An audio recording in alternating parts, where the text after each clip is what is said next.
In studio with me right now is Jennifer Multani. She is a third-year university student who's entering her fourth year this fall and is attending SFU. She's pursuing her Bachelor of Health Sciences with a focus in public health. She is a research assistant with UBC's Department of Medicine within the Institute of Mental Health and is also a shelter worker working with the homeless population in Surrey. She's in studio right now to talk to us about drug use, specifically within the South Asian community. Hi, Jennifer. How are you? I'm good. How are you? I'm doing well. Thank you so much for being here with us in studio.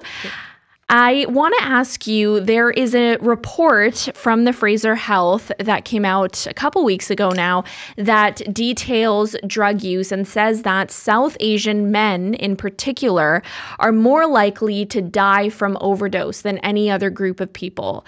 What do you think about this? Is this surprising to you when you saw this report? It wasn't surprising to me, but what was the surprising part was that Fraser Health is actually doing some research on this.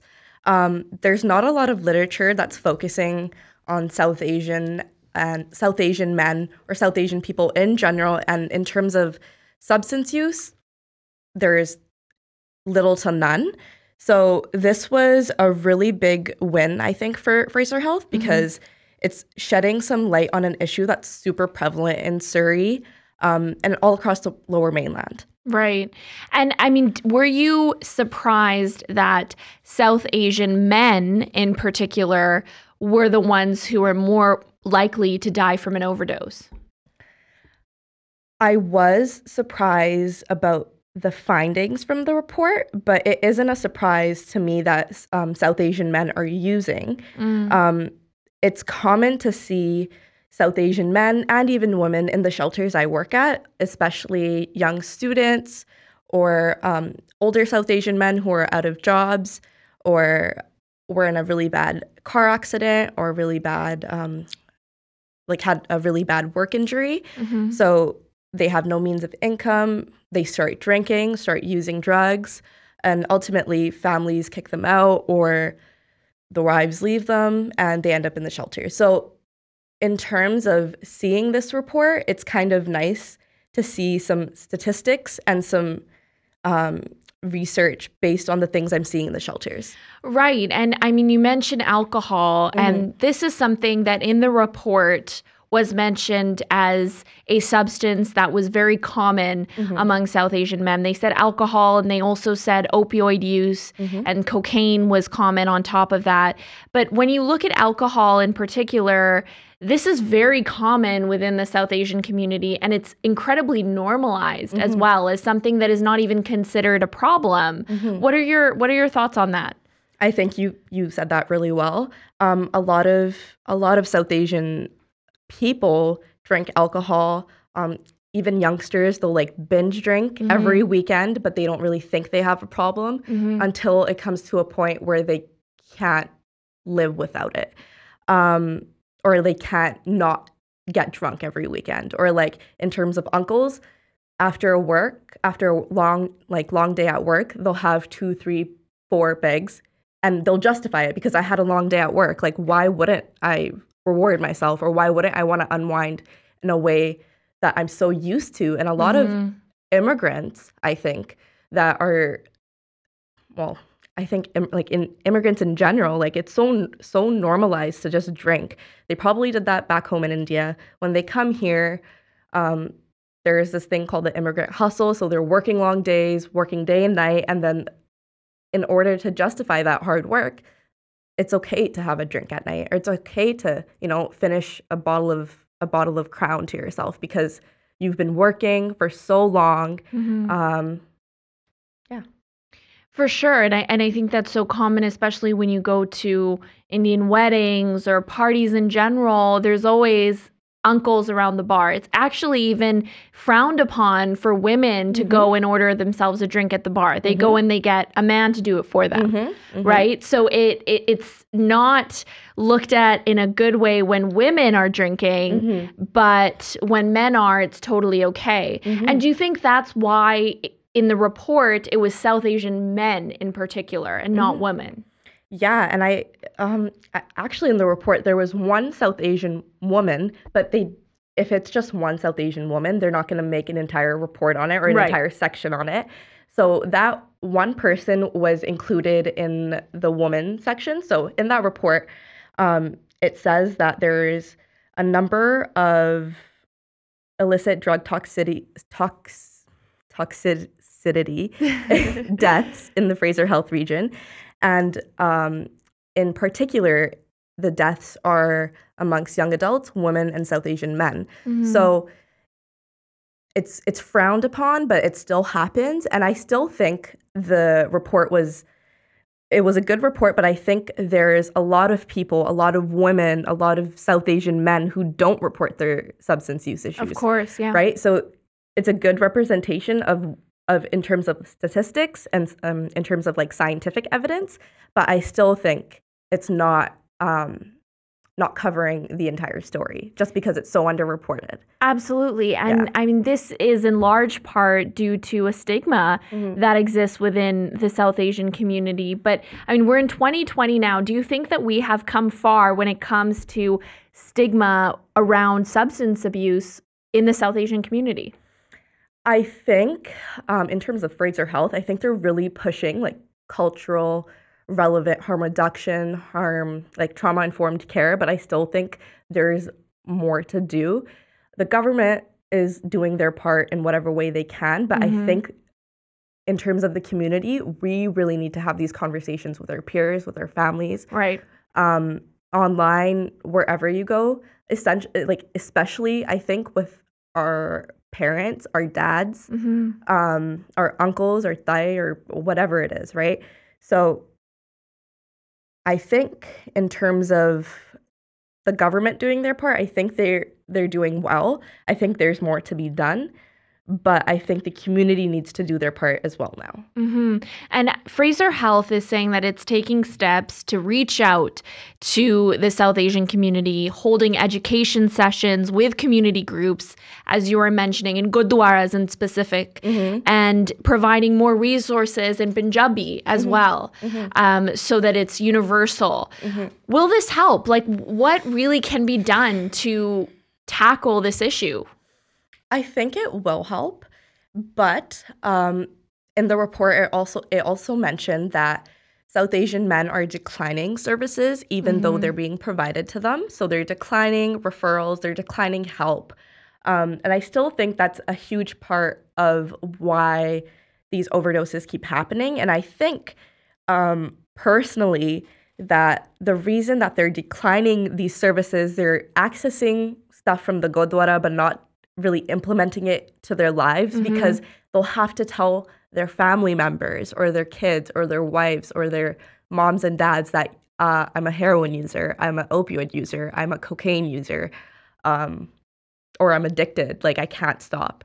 So that part of stigma and shame and like how alcoholism and substance use is just looked down upon. So even if there's all these resources, it still starts with our families and our communities and, talking about how this isn't just because they're out of work or they're lazy or like there's a word, like they're umlees, like they're just, Right. it's addiction is, it's a psychological, it's a psychological thing.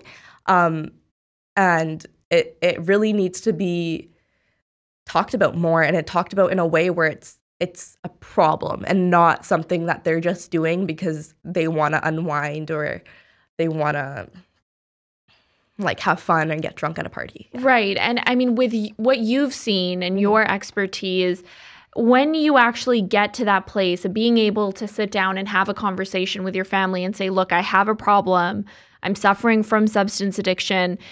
Do you think that families, specifically within the Indian community, what you've seen, do you think that they actually acknowledge it as a problem as, okay, we need to get you into treatment?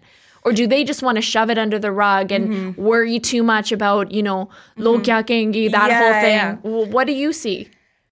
I think from what I've seen, especially like in the shelters, talking amongst peers and even knowing people who suffer from this, I think it's yes, like what will people say? But I also think it's more about like you're just lazy or it's the friend group you're around. You're hanging around the wrong people. Like for the most part, they're probably just doing it alone, right? And this report mentions that they're doing it alone in cars, in their homes, their families not knowing what's happening. And in the report, it actually mentions that family members just think they're snoring, or like they just think they're like sleeping. They don't even know what's going on.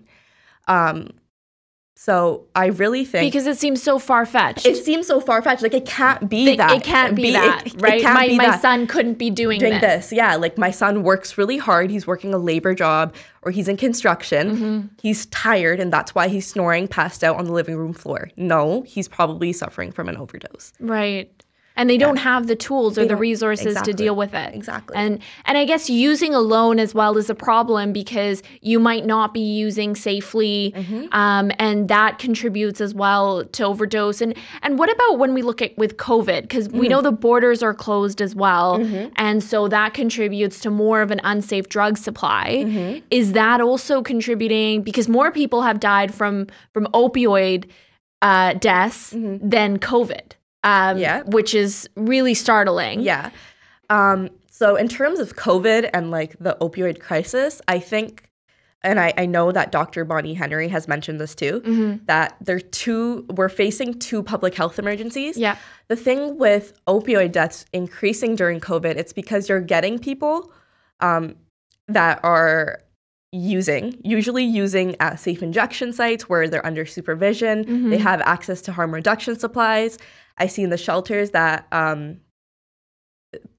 these people who have little to no support are using in their rooms because they can't go to the safe injection sites because COVID is closing everything down. They can't go to hang out with their friends in wherever they do and use together because of COVID, and like there's mandatory rules in the shelters that you can't be hanging out with other people sharing needles, but they do it anyways, right?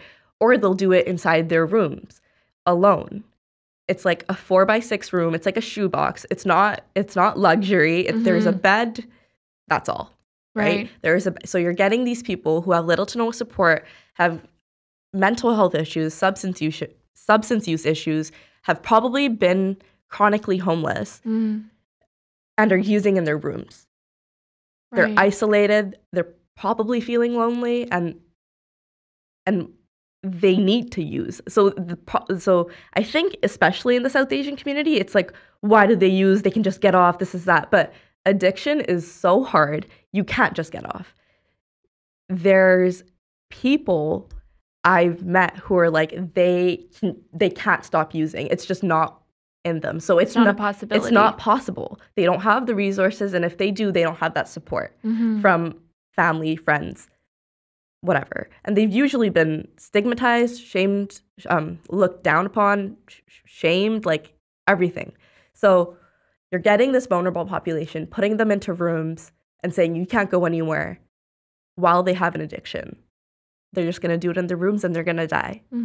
I responded to an overdose a couple of weeks ago. Same thing. He was passed out in front of his room door. He got up. I administered naloxone. He got up and he went back outside to use again. I ruined his high. Wow. And with that, I mean, you mentioned you don't have the resources. You don't have the support. But with that, if you do have the family support, if you have your parents or your siblings or your friends or whatever it is that you surround yourself with, if you have them supporting you and trying to get you into treatment, trying to get you into recovery, does that make it so much better? Does that make the success rate that much higher? I think it would. I'm not sure if there's any data on it, but I think it would. But there's also another side to the coin that, especially within the South Asian community, we have family support, we have friends, and we have peers that care about us.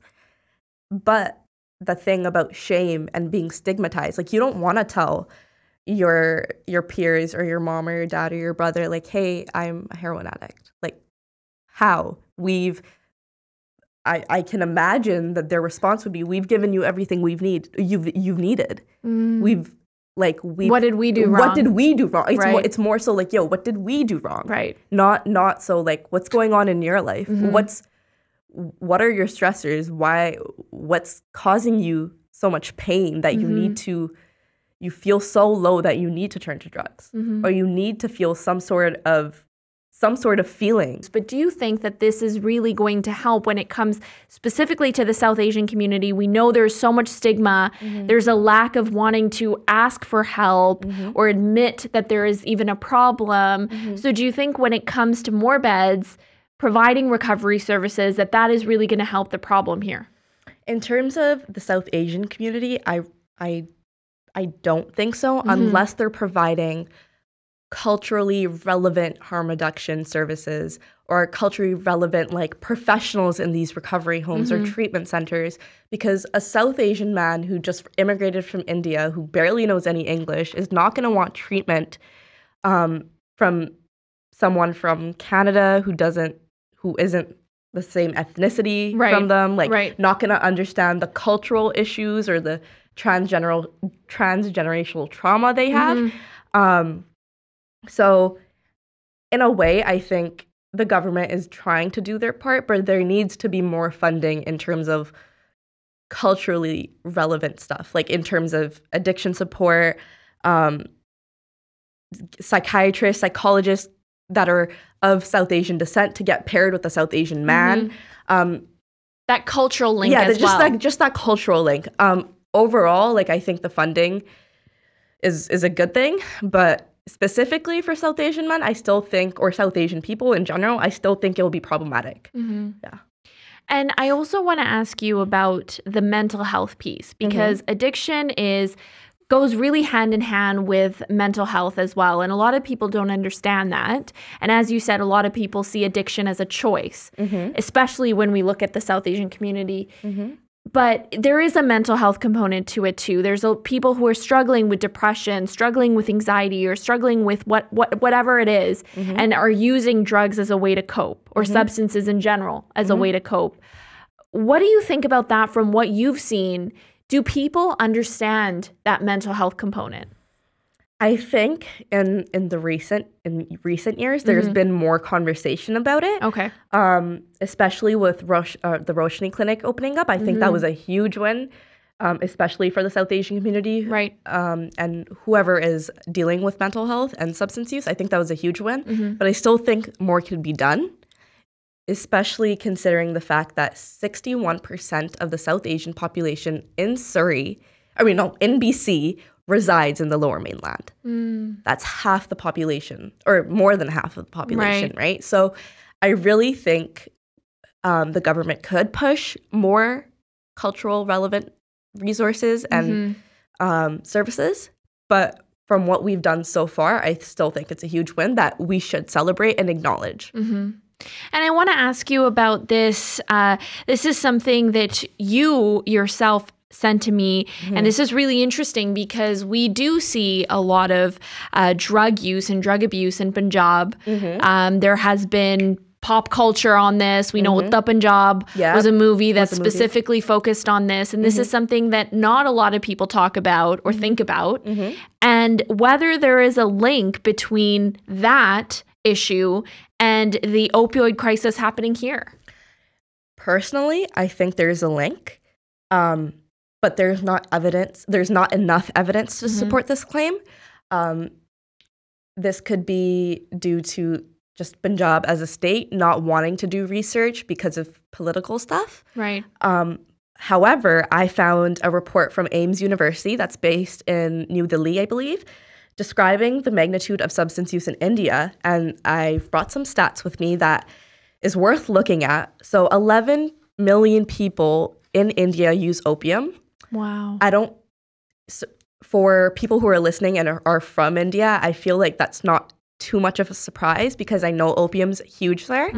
But 6.3 million people in India use heroin. And in specific, 75,000 people in Punjab need help for opioid-related problems. So this isn't a surprise in terms of connecting these two crises together because we can assume that new immigrants, students who are coming, which I see a lot of in the shelters, or even like uncles who have been here for years and years, they were probably using back home.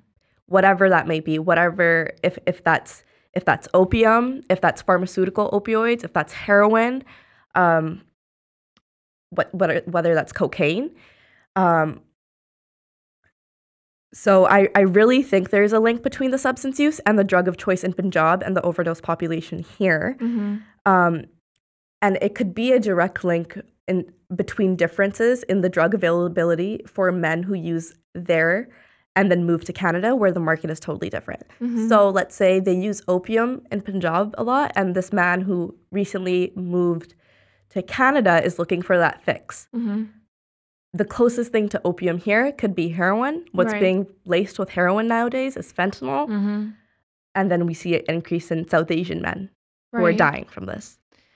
And do you think there's an intergenerational piece as well? Because, I mean, you've touched on this a little bit, but when you grow up and you see, let's say, your dad or you see your uncles or what have you, use substances like alcohol so commonly, and that becomes so normalized within the landscape of perhaps not seeing your mom drinking or not seeing your sisters or your cousins who are women drinking, but really seeing the men within the family landscape really rely heavily on alcohol.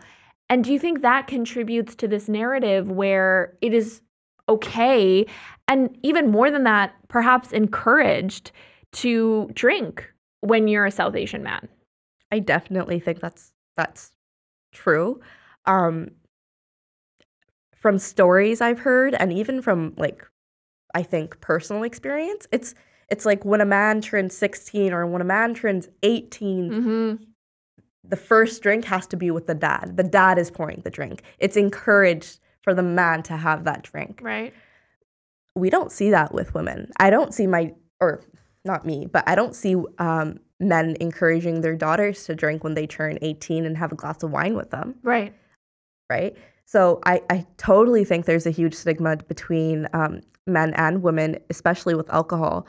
But I feel like, especially the second generation of women, me and you included, we're really breaking that barrier in terms of having those conversations with our fathers and our mothers.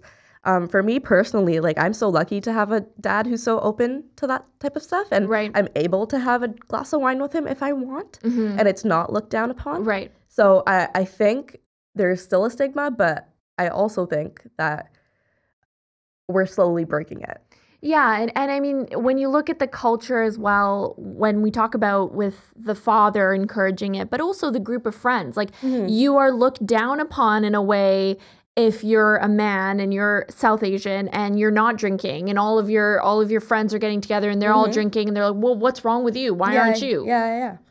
I just feel like that could be a part of peer pressure. It also could just be, like you said, a bias in that friend group. If the guy isn't drinking, he's looked at oh, you're weak, or why aren't you acting like a man, or what's right. It's a symbol of masculinity, and it's really not. It's really not. And I think in terms of that, the younger generation needs to educate themselves more, especially the boys in our community.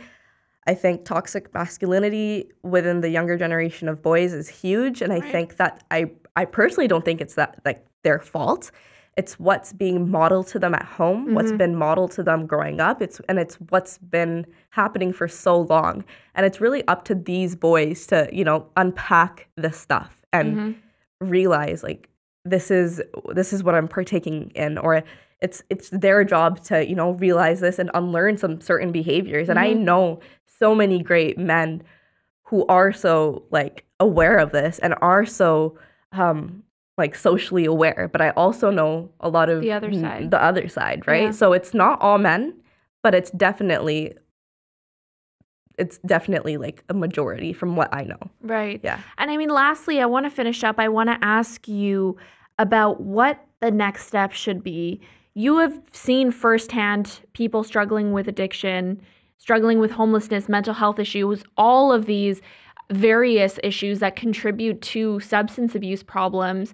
And what can we be doing, and what should the government be doing to really target this issue and not just do it in a way where they're providing funding to recovery, but maybe there's steps before that. Because again, as we saw in this report and as you talked about, it's really difficult to ask for help and to admit that there's a problem for both the families or for the person struggling with it.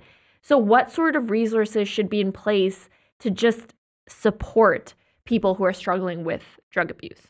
So on an individual level and a community level, I think I said this before, but conversations like this need to be had.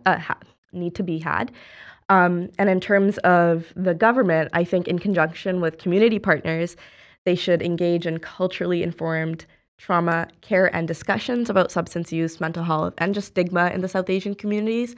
I think putting these resources up in gurdwaras, in like Bio Business Center, like where is like a very like there's a huge South Asian population there, and we know where the South Asian people live. We have data for this. So to put more awareness and like posters in Punjabi and all these areas, like I think that could be a step. And I think also just putting some more light on the Roshni Clinic, because that is a clinic that's specifically meant for South Asian adults who are suffering from mental health and substance use issues.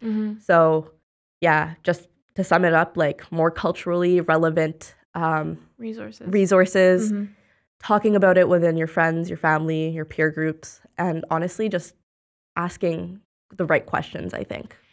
And with youth in particular, is there anything that can be done to deter moving in that direction of using drugs or getting involved in gangs as well as an issue here? Is there anything that can be done to really target young people and youth who are in school before it gets to that point? Yeah, so in terms of young people, I think the government isn't providing enough support for the young people in terms of like after school programs or like literacy sessions of like mental health or like substance use. Like, and I think that's so relevant, especially like even in elementary schools. Like I know kids who started smoking weed in grade 5 because of their older cousins and brothers. Like if they have more information about just drugs and mental health and like even financial literacy, which is totally out of topic, but just when you're at a young age and you're given this information, I think that could really empower these kids and empower the youth to make their own decisions. Absolutely. Yeah. Well, thank you so much, Jennifer, for being here in studio with us, for carrying on this really important conversation. And as you constantly reiterated, it is so important to make space for conversations like this, especially we're on a South Asian platform and we're two young women sitting here having this conversation. And I think that is so important. And it shows that we are working to break that barrier. So I really appreciate you joining me and having this conversation with me. Thank you so much for having me. I really appreciate it. Of course. Take care.